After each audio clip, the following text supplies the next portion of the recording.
नमस्कार. मी चिंतामणी सहस्रबुद्धे. रागरंग.com या यूट्यूब वाहिनीवर आपलं सहर्ष स्वागत आहे. मित्रांनो, सांगली शहर जिल्हा काँग्रेसचे अध्यक्ष पृथ्वीराज बाबा पाटील यांनी काही महिन्यांपूर्वी भारतीय जनता पक्षात मोठा वाजत गाजत असा प्रवेश केला. त्यांच्या प्रवेशाचे सुद्धा मुख्यमंत्र्यांच्या उपस्थितीत आणि प्रदेशाध्यक्ष रवींद्र चव्हाण यांच्या उपस्थितीत असे 2 कार्यक्रम एकाच दिवशी मुंबईमध्ये झाले. त्या दोन्ही कार्यक्रमामध्ये विशेषतः रवींद्र चव्हाण यांच्या उपस्थितीत झालेल्या कार्यक्रमामध्ये पृथ्वीराज पाटील यांनी अनेक गौप्यस्फोट केले आणि राजकारणावरती त्यापूर्वी घडलेल्या राजकारणावर बराचसा प्रकाश टाकला. त्यांचा हा प्रवेश खूप गाजला आणि त्याच्यावरती टीका प्रतिटीका सुद्धा बरीच झाली. त्यानंतरच्या काळात प्रवेश केल्यानंतर पृथ्वीराज बाबांनी काही कार्यक्रमांना भारतीय जनता पक्षाच्या हजेरी लावली. एवढंच नव्हे तर त्यांच्या निवासस्थानी सुद्धा भारतीय जनता पक्षाचे सगळे नेते स्नेहभोजनाच्या निमित्तानं एकत्र आले. पुन्हा मुख्यमंत्र्यांची भेट घेतली त्यांनी आणि काही सांगली शहर आणि सांगली विधानसभा मतदारसंघातले काही प्रश्न त्यांनी मांडले. हे सगळं झालं त्यावेळेला असं वाटायला लागलं होतं की पृथ्वीराज बाबा पाटील यांनी खूपच स्पीड घेतलेला आहे. भारतीय जनता पक्षात प्रवेश केल्यानंतर काँग्रेस पक्षाचा त्याग करून ते भारतीय जनता पक्षात आले आणि राज्यात सत्तेत असलेल्या पक्षात त्यांनी प्रवेश केल्यामुळं त्यांनी खूपच वेगानं काम सुरू केलंय असं एकूण चित्र तयार झालेलं होतं. परंतु पहिले काही एक महिनाभराचा काळ सोडला तर त्यानंतर मात्र पृथ्वीराज बाबा पाटील यांनी थोडंसं आस्ते कदम धोरण स्वीकारलंय असं आपल्याला दिसतंय. गेल्या काही दिवसात तर ते अगदी शांत आहेत. फारशा राजकीय हालचालीमध्ये ते काही दिसलेत. किंबहुना भारतीय जनता पक्षाच्या कुठल्या फार महत्त्वाच्या कार्यक्रमात सुद्धा ते फार आपल्याला ठळकपणे दिसलेत. व्यासपीठावरती उपस्थित आहेत किंवा व्यासपीठावर उपस्थित राहून त्यांनी भाषण केलेलं आहे असंही फारसं कुठं आढळलेलं नाही. मध्यंतरी आमदार गोपीचंद पडळकर विरुद्ध आमदार जयंत पाटील राष्ट्रवादीचे नेते यांच्यात जो काही वाद झाला, आरोप प्रत्यारोप झाले, टीका प्रतिटीका झाली, त्यावेळेला सुद्धा पृथ्वीराज पाटील तसे शांत होते आणि त्या सगळ्या कार्यक्रमांपासून दोन्ही बाजू ज्या भारतीय जनता पक्षातर्फे जे प्रत्युत्तर देणारे कार्यक्रम झाले त्यापासून सुद्धा ते तसे अलिप्त राहिले. त्यामुळं आता सगळ्यांच्या समोर प्रश्न पडला आहे की पृथ्वीराज बाबा एवढे शांत का? आणि त्याच वेळेला भारतीय जनता पक्षाचे प्रदेश उपाध्यक्ष आणि ज्यांची सांगली मिरज कुपवाड महापालिकेच्या निवडणुकीचे प्रमुख म्हणून नुकतीच निवड झालेली आहे, जाहीर केलेली आहे भारतीय जनता पक्षानं, ते शेखर इनामदार मात्र अत्यंत उत्साहानं कामाला लागलेले आहेत असं आपल्याला दिसून येते.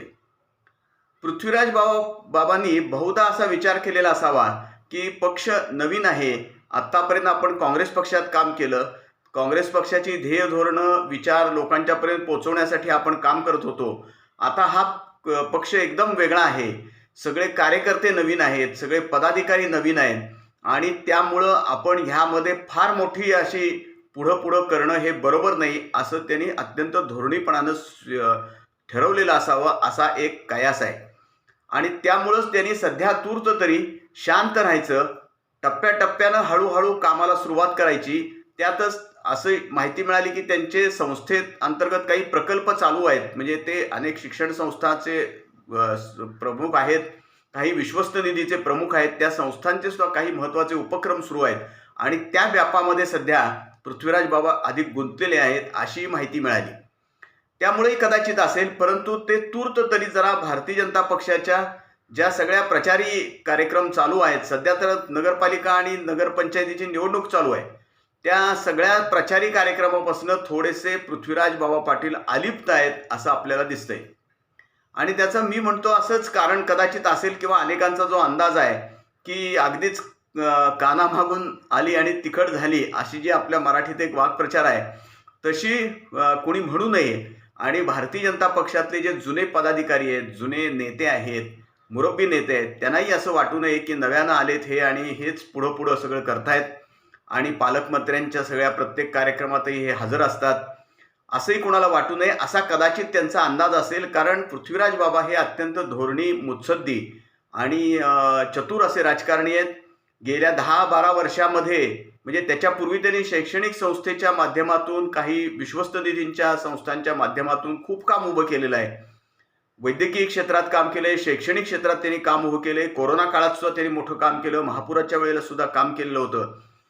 परंतु काँग्रेस पक्षाच्या माध्यमातूनही त्यांनी खूप काम केलं. तर भारतीय जनता पक्षात आल्यावरती मात्र त्यांनी असं ठरवलेलं असावं की तूर्त सध्या सगळ्यांचा अंदाज घ्यावा, आपलं एकदा बस्तान व्यवस्थित ह्या पक्षामध्ये नवीन पक्ष आहे त्याच्यात बसवावं आणि नंतर मग कामाला बाहेर पडावं असा विचार कदाचित त्यांनी केलेला असावा आणि तो अत्यंत योग्य आहे असं त्यांचे जाणकार जे समर्थक आहेत ते स्पष्टपणे सांगतात. भारतीय जनता पक्षाचे जे जुने नेते आहेत, जाणते नेते आहेत आणि प्रदेश उपाध्यक्ष आहेत आणि सांगली मिरज कुपवाड महापालिका निवडणुकीचे ज्यांना प्रमुख म्हणून शासनानं म्हणजे भारतीय जनता पक्षानं नेमणूक केलेली आहे, चंद्रकांत दादा पाटील यांच्या पुढाकारानं ही नेमणूक झालेली आहे.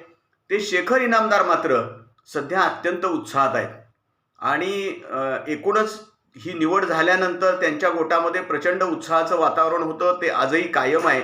आणि आता तर महापालिकेच्या निवडणुका जवळ आल्या आहेत, परंतु त्याच वेळेला इनामदार यांनी आपल्याला असं दिसेल की जतमध्ये भारतीय जनता पक्षाचे उमेदवार नगराध्यक्षपदाची आणि निवडणूक लढवत आहेत. भारतीय जनता पक्षाचं पॅनल जतच्या नगरपालिकेच्या निवडणुकीत आहे.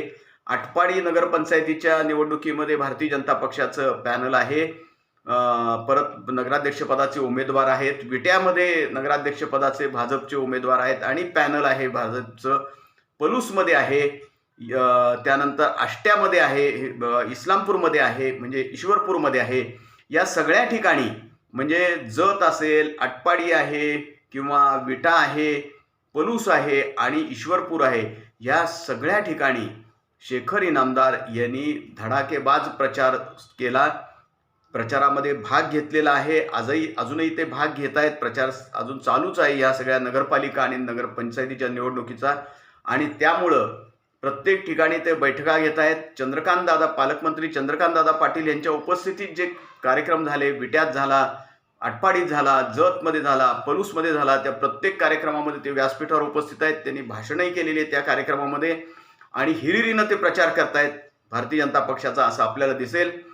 ते संघटन कौशल्य आपलं जे आहे त्याचा ते सगळ्या भारतीय जनता पक्षाच्या उमेदवारांना, त्यानंतर भारतीय जनता पक्षाच्या त्या ठिकाणच्या कार्यकर्त्यांना लाभ देत आहेत असं त्यांचे समर्थक इनामदार यांचे सगळीकडे सांगतायत. त्यामुळं असं एकूण चित्र आहे की सध्याचं तरी की भारतीय जनता पक्षात नव्यानं दाखल झालेले पृथ्वीराज बाबा शांत आहेत आणि शेखर इनामदार हे भारतीय जनता पक्षाचे महापालिका निवडणुकीचे जे प्रमुख आहेत ते मात्र अत्यंत उत्साहात आहेत. जोरदार प्रचार करतायत, आक्रमकपणे प्रचार करतायत, संपूर्ण जिल्ह्यात प्रचार त्यांनी केलेला आहे, करतायत असं एकूण चित्र आहे. पाहूया आता ह्या सगळ्या राजकीय घटनांचे काय पुढं कसे परिणाम होतात. आमचं हे रागरंग.com ही जी यूट्यूब वाहिनी आहे ही आपण लाईक करा, शेअर करा आणि सबस्क्राईब करा. धन्यवाद.